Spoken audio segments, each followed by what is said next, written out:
월요일 메모리얼 데이 휴일이었는데요. 여러분 휴일 잘 보내셨습니까? 네, 휴일에 뭘 할까 하다가 저는 그동안 미뤄놓았던 집안일을 좀 마무리하겠다 하는 생각이 떠올랐습니다. 그러니까 저희 집에 좀 낡은 덱이 있는데요. 페인트가 좀 많이 벗겨져서 제가 언제 꼭 한번 새롭게 칠해야 되는데 마음만 먹고 있었거든요. 그런데 월요일 휴일이어서 오늘 이거 작업을 좀 마무리해야겠다 싶어서 먼저 이 페인트 칠하려면 깨끗하게 청소해야 되잖아요. 그래서 덱 주변을 깨끗하게 청소하고 홈디포에 가서 페인트를 2통 사왔습니다.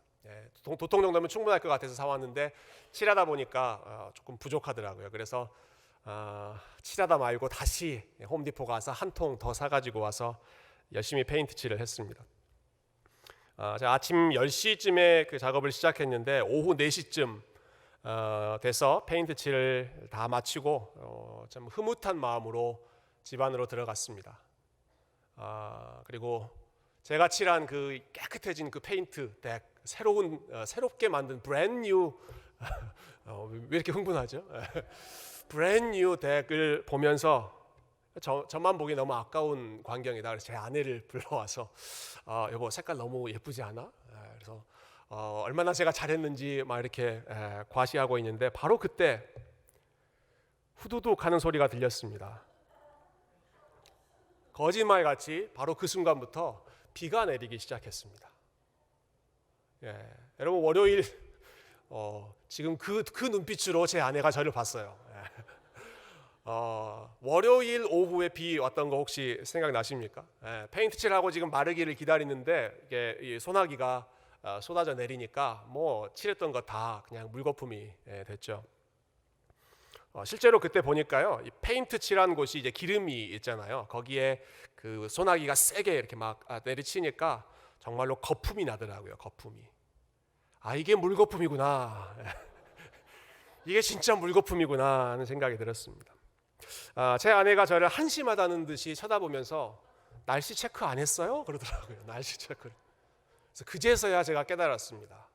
그날 날씨 체크를 안 하고 아침에 일어나자마자 보니까 하늘이 너무 맑았거든요. 그래서 오늘은 꼭 페인트 칠해야겠다 싶어서 부랴부랴 서둘러서 페인트 칠을 했는데 나중에 보니까 정말 일기예보에는 오후 4시, 5시 때 비올 확률 80%, 90% 그렇게 나와 있더라고요.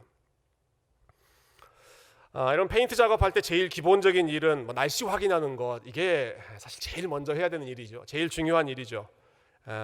그렇지만 급한 마음에 제일 먼저 체크해야 할 것들을 건너뛰고 급한 마음에 페인트 칠 먼저 시작했다가 여러 가지 낭패를 보게 됐습니다.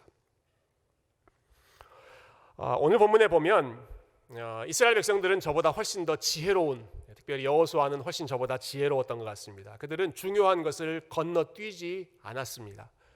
정말 긴급한 시간이고 바쁜 그런 일정이었음에도 불구하고 그들은 먼저 해야 할 것을 먼저 행하는 지혜가 있었습니다.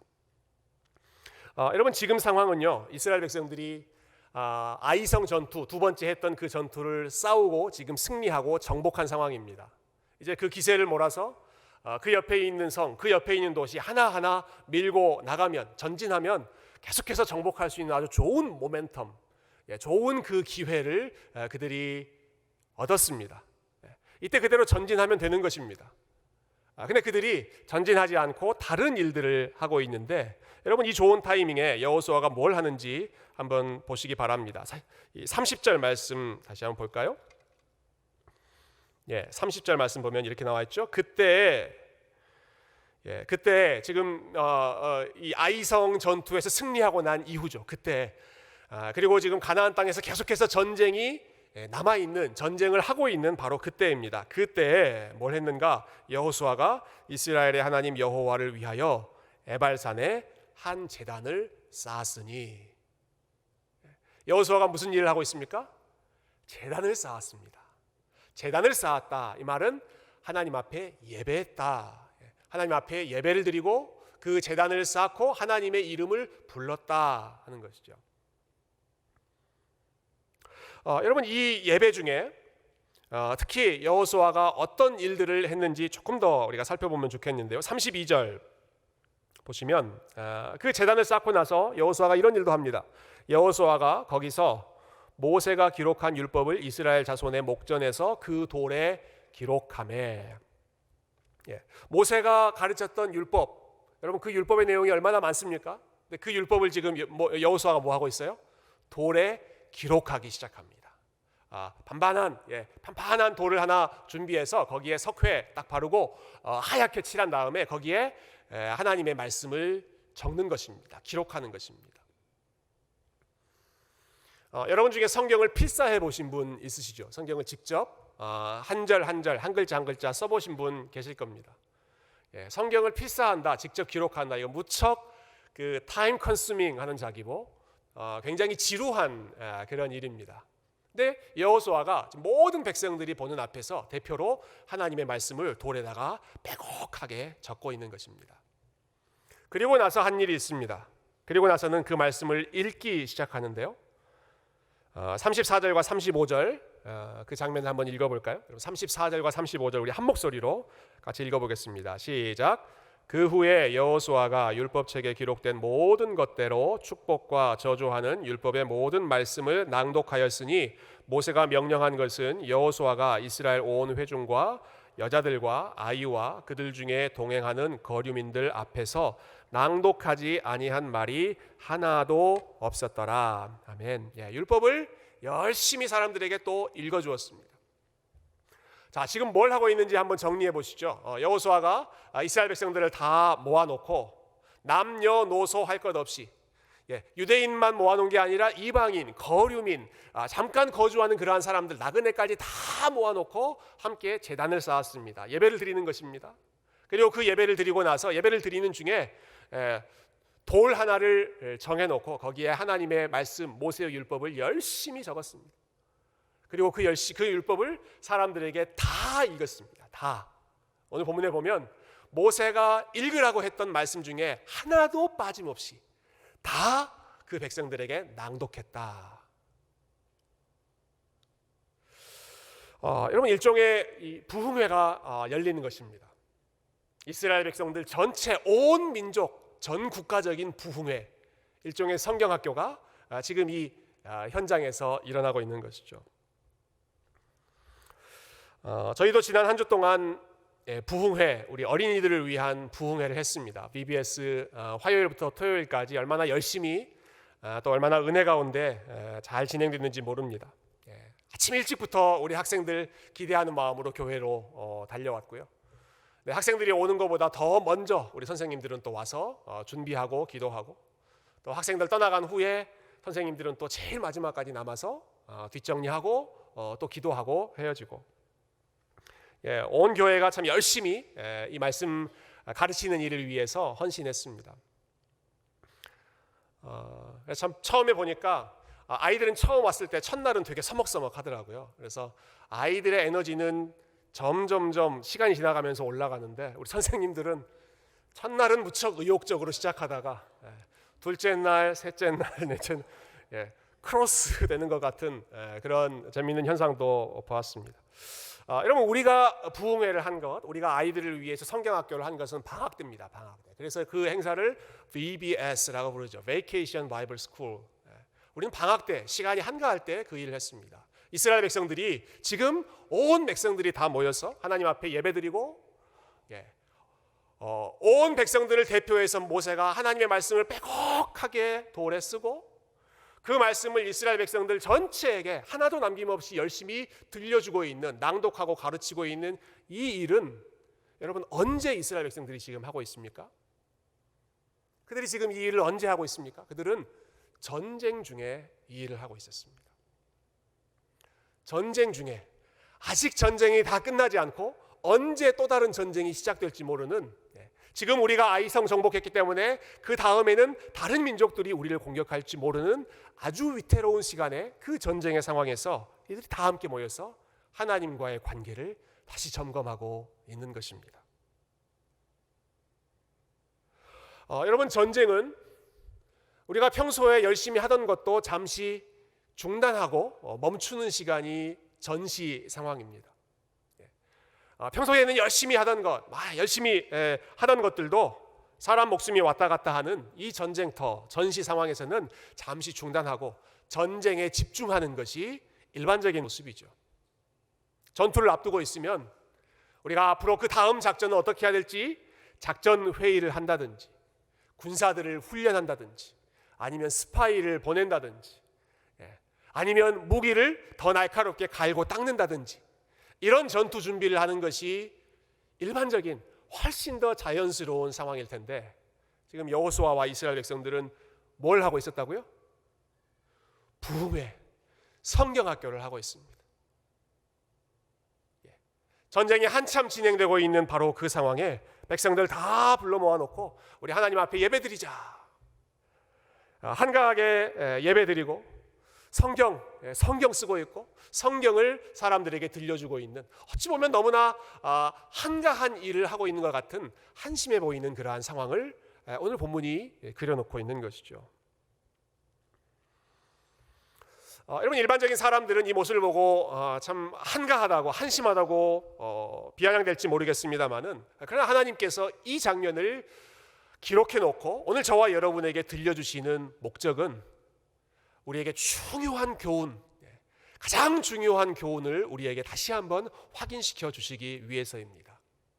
아무리 긴급한 상황이라고 하더라도, 아무리 우리가 해야 할, 준비해야 할 것들이 많이 있다고 하더라도 무엇을 먼저 해야 한다?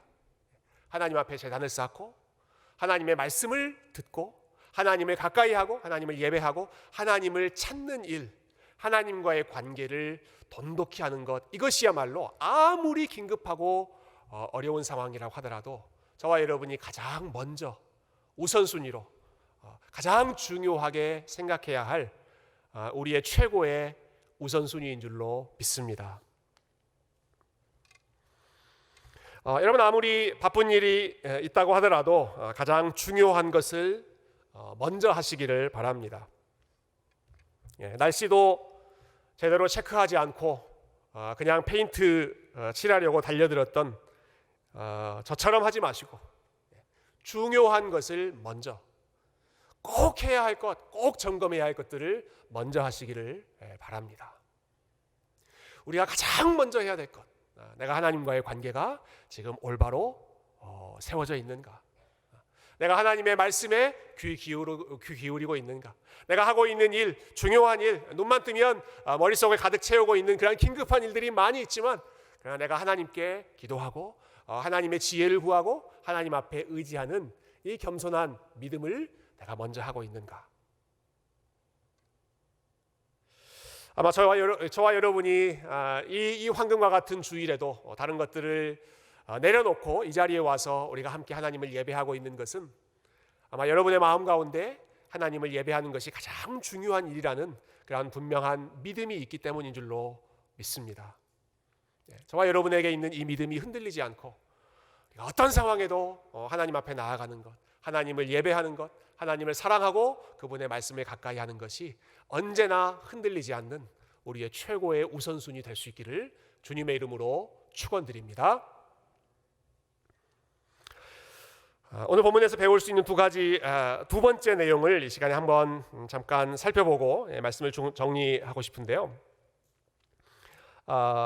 지금 이제 이스라엘 백성들이 전시 상황이라고 하는 이 이머전시 상황에서도 하나님을 찾는 일을 앞장섰다 하는 것 제가 말씀드렸습니다.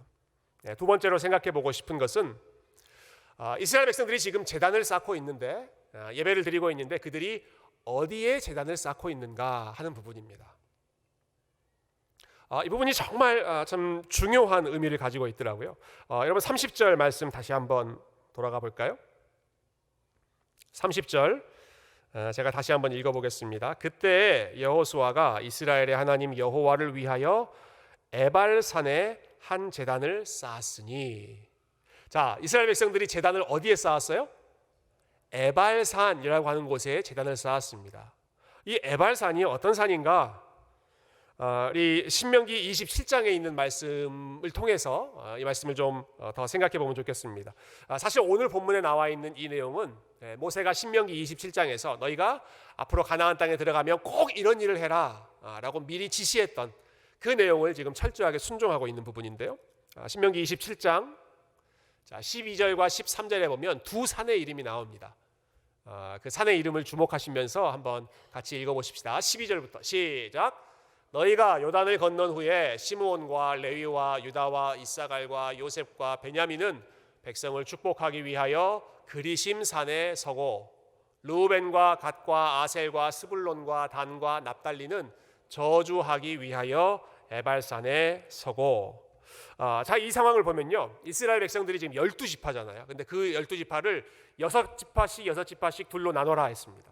그래서 한 그룹은 그리심이라고 하는 산 앞에 세워라. 다른 그룹은 에발이라고 하는 산 앞에 세워라. 그리고 그 각각의 산에서 백성들을 향해서 정반대되는 메시지를 선포했습니다. 그리심 산에서는 어떤 메시지를 선포했는가? 방금 읽었던 12절 말씀 다시 한번 띄워주시겠어요? 제일 마지막에 보면 그리심 산 앞에 뭘 하기 위하여? 축복하기 위하여 그리심 산에 서고, 그 다음 절은 에발산 앞에서는 뭘 하기 위하여? 저주하기 위하여 에발산 앞에 사람들을 세워라, 이렇게 하셨습니다. 여러분, 이 장면이 이제 그림이 그려지시죠? 두 산 앞에 사람들이 지금 다 모여 있습니다. 한쪽은 그리심산 앞에서는 축복하기 위하여, 하나님 말씀대로 순종하면 우리가 이런 복을 받는다, 축복하는 말씀을 선포했습니다. 반대로 에발산에서는 하나님 말씀대로 살지 않으면, 하나님께 순종하지 않으면 이런 저주를 받을 것이다 하는 그런 저주의 경고를 선포했습니다. 이게 두 산, 그리심산과 에발산이 각각 가지고 있는 정반대되는 상징성이었습니다. 어떤 저주가 에발산에서 선포되었는가?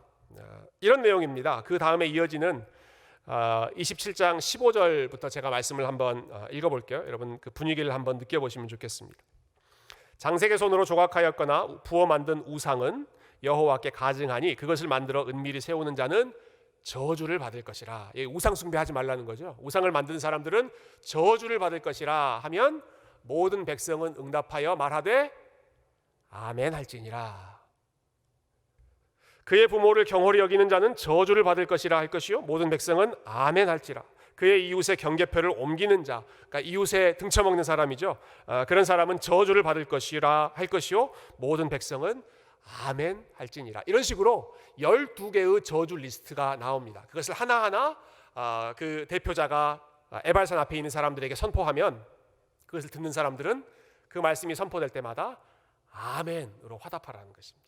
그걸 지금 여호수아와 이스라엘 백성들이 에발산 앞에서 하고 있는 것이죠. 여러분, 지금 이제 저와 여러분이 에발산 앞에 지금 서 있다고 생각하고, 우리가 지금 이스라엘 백성들이라고 생각하고, 우리 한번 요거를 우리가 재연 한번 해볼까요?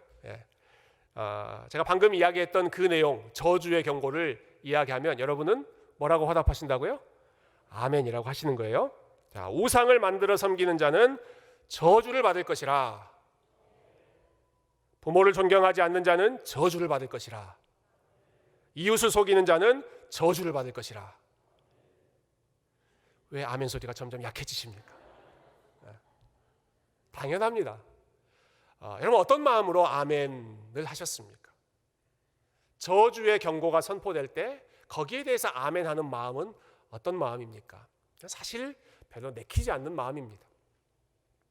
하라고 하니까 모든 백성은 아멘 할지니라 말씀하시니까 아멘 하기는 하지만, 내가 시간 내서, 소중한 시간 내서 오늘 예배까지 이렇게 나왔는데 들리는 그 메시지가 겨우 저주의 경고인가? 불편한 마음이 들죠. 그래서 여러분의 불편한 마음을 달래고자 그 다음에 선포된 축복의 말씀도 제가 들려드리겠습니다. 이렇게 저주의 말씀을 선포하라고 한 다음에, 그 다음에는 그리심산에서 이러이러한 축복의 말씀을 선포하라고 하셨는데요. 그 다음 신명기 28장부터 2절부터 6절까지 있는 말씀 제가 읽어볼게요. 네가 네 하나님 여호와의 말씀을 청종하면 이 모든 복이 내게 임하여 내게 이르리니 성읍에서도 복을 받고 들에서도 복을 받고 내 몸의 자녀와 내 초지의 소산과 내 짐승의 새끼와 소와 양의 새끼가 복을 받을 것이며 내 광주리와 떡 반죽 그릇이 복을 받을 것이며 내가 들어와도 복을 받고 나가도 복을 받을 것이니라. 제가 시키지 않았지만 여기에 대한 아멘은 자동적으로 나오는 것입니다. 그래서 신명기 27장 28장 보면 하나님께서 저주의 메시지가 선포될 때는 온 백성이 아멘 할지니라 분명하게 지시하고 계시지만 28장 축복의 말씀, 들어와도 복을 받고 나가도 복을 받을 것이니라 하는 말씀에는 온 백성이 아멘 할지니라 그런 말씀하지 않으십니다. 시키지 않아도 이런 말씀은 자연스럽게 아멘이 나오니까요. 자, 여러분, 이처럼 그리심산은 순종할 때 받는 복을 왕창 약속하는 장소이고, 에발산은 순종하지 않았을 때 받게 되는 저주를 경고하고 지시하시는 그런 말씀, 선포하시는 말씀입니다. 근데 여호수아가 지금 두 산 중에 어디에서 하나님 앞에 제단을 쌓았습니까? 에발산에서 쌓았습니다. 여러분, 그리심산과 에발산 두 산 중에 어디에서 여러분이라면 제단을 쌓고 하나님의 이름을 부르고 하나님께 더 가까이 나아가고 싶은 그러한 마음, 여러분 어느 쪽 산으로 가까이 가고 싶으십니까? 여러분, 우리 일반적으로 아마 그리심산에 제단을 쌓고 하나님이 주실 이 복 하나님 저에게 주십시오, 하나님의 이름을 부르짖고 하나님 앞에 가까이 나아가는 것, 여러분 그것을 우리는 더 자연스럽게 원할 것입니다. 그런데 왜 여호수아는 에발산 앞에서 쌓았을까? 왜 하나님은 여호수아에게 에발산 앞에서 제단을 쌓도록, 그 저주의 장소에서 제단을 쌓고 하나님을 예배하라고 하셨을까? 저는 여기에 놀랍게도 우리 기독교 복음의 핵심이 바로 여기에 들어있다고 생각합니다. 사람들은 누구나 복 받는 거 좋아하죠. 모든 종교의 공통적인 공통 분모 찾는다면 아마 저마다 믿는 신의 이름을 부르짖으면서 복을 구하는 것일 것입니다. 이러한 자연스러운 본성에 따르면 누구나 제단 쌓아라 라고 하면 우리는 당연히 그리심산에 가서 하나님이 주실 복을 기대하면서 제단을 쌓고 거기에서 하나님의 이름을 부르는 것을 우리는 자연스럽게 원하는, 자연스럽게 그쪽으로 달려가게 되는 것이 우리의 본성입니다. 그럼에도 불구하고 하나님은 에발산에 제단을 쌓게 하셨습니다. 그 이유는 우리의 현 주소는 그리심산에 가까운 것이 아니라 에발산에 훨씬 더 가깝기 때문에 그렇습니다. 우리가 하나님을 만나는 장소는, 우리가 하나님의 은혜를 경험하는 장소는 그리심산에 가서 하나님의 복을 얻는 것이 우리가 했던 삶의 결과가 아니라 우리의 현 주소는 에발산 앞에 있는 것이 훨씬 우리의 현실과 가깝다라고 하는 것입니다. 지금 모세가 돌의 율법을 쓰고 그리고 이스라엘 백성들에게 그 율법을 하나하나 들려주면서 하나님께서 기뻐하시는 삶은 이러이러한 삶이니까 우리 이 삶을 열심히 살자라고 외치고 있죠. 하나님께서 여호수아를 통해서 이스라엘 백성들에게 가르치셨습니다. 너희는 나 한 사람만, 하나님 한 분만 섬겨라. 너희는 부모를 공경해라. 너희는 이웃을 사랑해라. 너희는 너희의 가족들을 성실하게 섬겨라.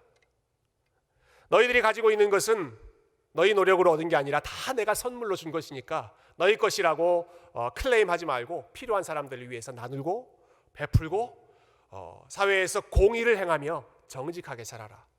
그렇게 하면 너희가 들어와도 복을 받고 나가도 복을 받고 너희 자녀가 복을 받고 너희 짐승의 새끼들도 다 복을 받고 이러이러한 어마어마한 복을 받을 것이다. 하나님이 지금 그렇게 말씀하셨죠. 그 말씀을 들을 때 이스라엘 백성들은 아멘, 아멘, 나도 그렇게 살아야지, 나도 그렇게 순종해야지, 나도 그래서 그리심산에서 선포하는 저 순종의 복을 마음껏 누려야지 하는 마음으로 결단하고 또 하나님 앞에 열심히 살아보려고 마음을 정했을 것입니다. 그러나 우리의 현실은 어떻습니까? 우리의 현실은 하나님 한 분만 섬기는 것 제대로 하지 못하고 부모를 공경하는 것, 가족들을 섬기는 것, 가족들을 먼저 사랑하는 것, 그거 제대로 하지 못하고 이웃을 돌보는 것, 모든 것이 하나님의 것이라고 인색한 마음이 아니라 너그러운 마음으로 베풀고 하나님 앞에 드리는 것, 이런 거 제대로 하지 못하고 그런 것을 열심히 노력하고 헌신하는 것처럼 보이지만 마음속에서는 여전히 내가 주인 되어 살아가고 있는 것이 이스라엘 백성들의 모습이었고 저와 여러분의 솔직한 영적인 현실입니다. 그래서 우리에게는 그리심산이 가까운 게 아니라 에발산이 가깝다라고 하는 것이죠. 여러분, 참 놀라운 것이 있습니다. 그것은 하나님께서 이것을 미리 알고 계셨다 하는 것입니다. 하나님께서 우리의 연약함을 미리 알고 계셨습니다. 하나님께서 내가 기뻐하는 삶은 이러이러한 것들이다, 너 열심히 순종해라, 그러면 내가 이러한 복 줄게 말씀하시면서도 동시에 그런데 너희는 연약해서 이런 거 순종하지 못한다는 사실을 내가 안다. 너희들 넘어진다는 걸 내가 안다. 너희들 실패한다는 것을 내가 안다.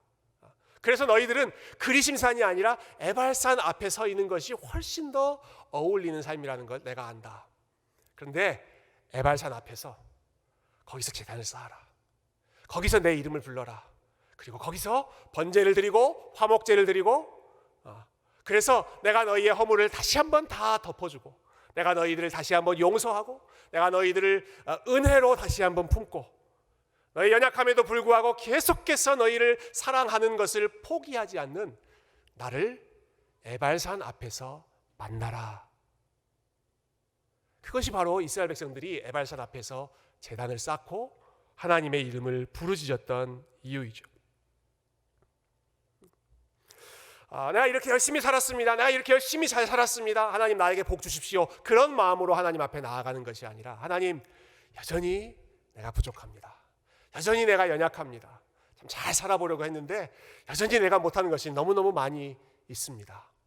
그럼에도 불구하고 하나님은 은혜로우신 분이시기 때문에, 하나님은 용서하시는 분이시기 때문에, 하나님은 우리의 허물을 가리우는 것을 즐겨하시는 분이시기 때문에 다시 주님 앞에 나아갑니다.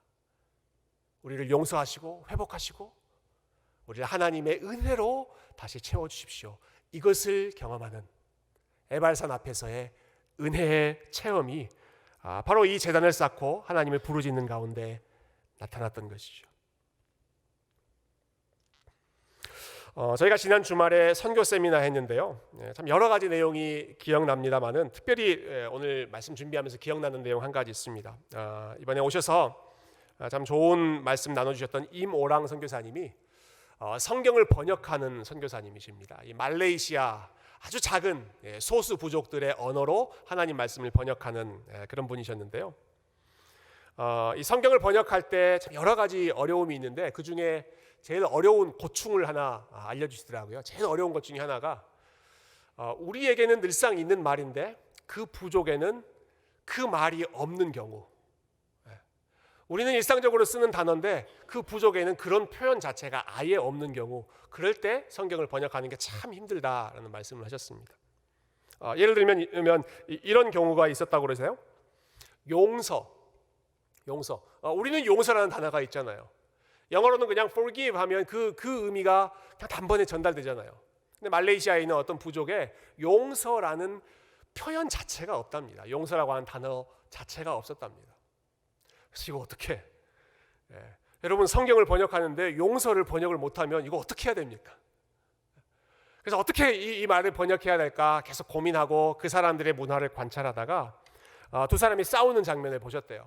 그리고 서로 싸워서 관계가 틀어져서 서로 말도 안 하고 지내다가 어떤 한 사람이 자기의 잘못을 먼저 뉘우치고 사과하는 그런 장면을 이분이 보셨습니다. 저 사람들이 어떻게 회복되지 하는 걸 유심히 관찰했는데 보니까 잘못한 사람이 자기의 잘못을 이야기하고 사과하고 그 사과를 받아들인 사람이 그 사과했던 사람에게 화해의 의미로 그 사람의 얼굴을, 그 사람의 고개를 이렇게 들어주더라는 것입니다.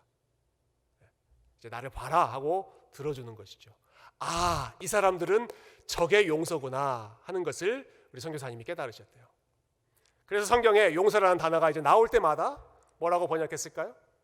고개를 들어주다, 얼굴을 들게 하다, 이렇게 그 문화에 맞는 표현으로 성경을 번역했던 것이죠. 여러분, 하나님께서 에발산에서 제단 쌓고 하나님의 이름을 부르짖는 사람들에게 해주신 일이 바로 이것입니다. 그들의 얼굴을 다시 들어주는 것입니다. 다시 얼굴을 들고 하나님을 보게 하고, 실망감 때문에 얼굴 푹 숙이고 있고, 저주받을까 봐, 심판받을까 봐 두려워서 얼굴 푹 숙이고 있고, 자기에 대한 자책감 때문에 얼굴 푹 숙이고 하나님 바라보지 못하고 있는 그런 백성들을 고개를 들고 나를 봐라. 주의 이름을 부르짖을 때마다 에발산 앞에서는 다시 얼굴을 들고 하나님과의 관계가 회복되는 은혜의 역사가 일어났던 것입니다. 하나님께서 이것을 가르쳐주고자 하시는 것입니다. 그리심 아니라 에발산에서 나를 만나라.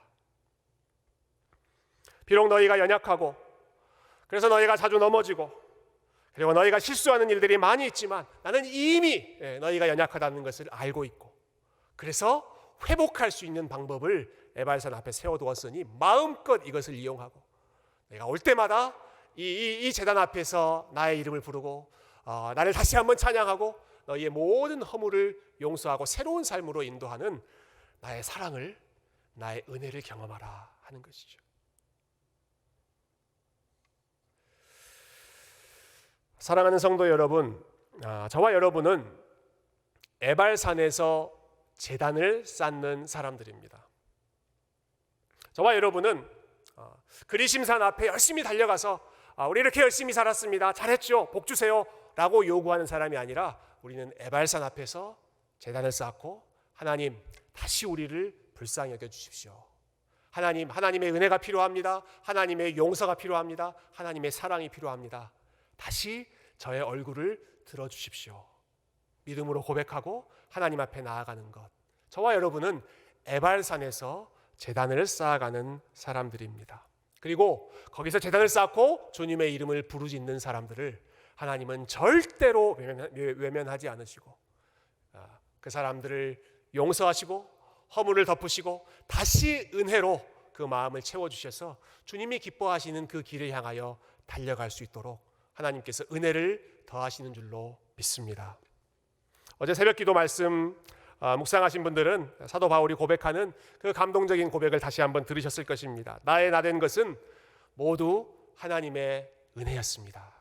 나의 나된 것은 모두 다 하나님의 은혜이니 내가 다른 어떤 사람보다도 더 많이 수고했지만, 더 많이 열심히, 더 많이 헌신했지만 내가 한 것이 아니라 오직 하나님의 은혜였습니다. 여러분, 바울이 그토록 열심히 수고하고 헌신하고 희생하고 주를 위해서 달려갈 수 있었던 것은 물론 바울이 나를 부르신 그분의 상을 바라고, 내가 달려갈 길을 다 마친 후에 하나님께서 나에게 상 주실 것을 내가 믿는다, 그것을 바라보면서 그 동기로 달려간 부분도 분명히 있었지만, 여러분, 그러나 바울이 사모했던 그 상은 주님을 다시 만나는 것이죠.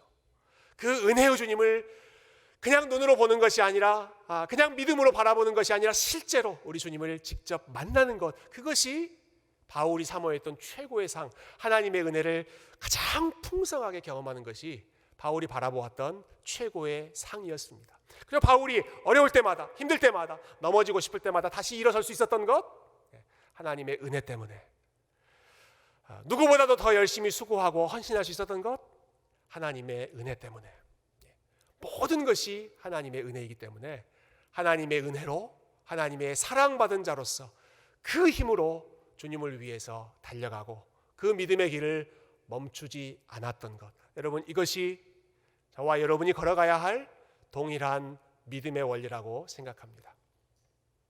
우리가 달려가는 것이, 우리가 믿음의 길을 걸어가는 것이, 우리가 아무리 힘들어도 우리 하나님을 향하여 찬양하고 예배하는 것이, 우리가 아무리 바쁜 일이 있어도, 아무리 분주한 일, 아무리 해결해야 될 문제가 많이 있어도 먼저 하나님을 생각하고 먼저 하나님 앞에 나아가는 것은 우리가 하나님의 은혜를 먼저 입은 사람들이고, 우리가 하나님의 사랑 없이는 살 수 없는 사람들이고, 언제나 하나님이 저와 여러분의 얼굴을 들어주셔야만, 그래야 우리 하나님을 기쁘시게 하는 삶을 살 수 있기 때문에 오늘도 저와 여러분에게 가장 필요한 것, 우리를 붙드시는 하나님의 은혜인 줄로 믿습니다. 사랑하는 성도 여러분, 오늘도 이 바다와 같은 하나님의 사랑과 이 하나님의 은혜로 우리의 마음이 채워지고 그 은혜에 감격하는, 그 용서받음에 감격하는 마음으로 우리 주님을 기쁘시게 하는 일에 힘써 걸어가실 수 있는 존귀한 주의 백성들이 다 되시기를 주님의 이름으로 축원드립니다. 함께 기도하겠습니다.